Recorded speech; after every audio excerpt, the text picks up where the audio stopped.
দিন ডাকসুতে কবর রচিত হয়েছিল।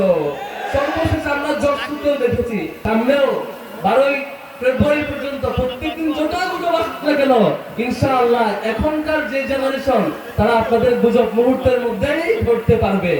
গতকাল রাতে আমির জামাতকে নিয়ে বেশ গুজব চলেছে, সেই গুজব ঠিকবে না ইনশাআল্লাহ।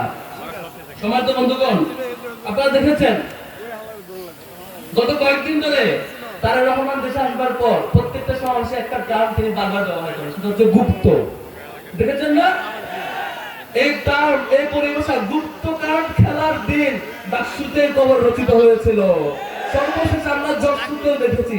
কারণ কি জানেন? কারণ বিএনপি নেত্রী বেগম খালেদা জিয়া যখন বালুর ট্রাকে আটকা ছিল, তখন যে একজন ব্যক্তি শহীদ হয়েছেন সেটা শিবিরের ওয়ার্ড সভাপতি শহীদ মনসুর। তারা দিকে পালিয়ে গিয়েছিল, শিবির তখন মাঠ ছাড়ে নাই। দ্বিতীয় যে ভোট সেটি হবে কোথায়? কোন মার্কায়?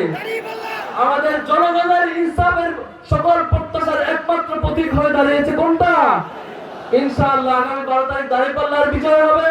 দাঁড়িপাল্লার বিজয়ের মধ্য দিয়ে এই দেশে নতুন সমাজে যে স্বপ্ন দেখছি, চাঁদাবাজির যে কবর রচনার কথা বলছি, এই লুটতরাজের কবর রচনার যে কথা বলছি, সে স্বপ্নের সূচনা হবে ইনশাআল্লাহ।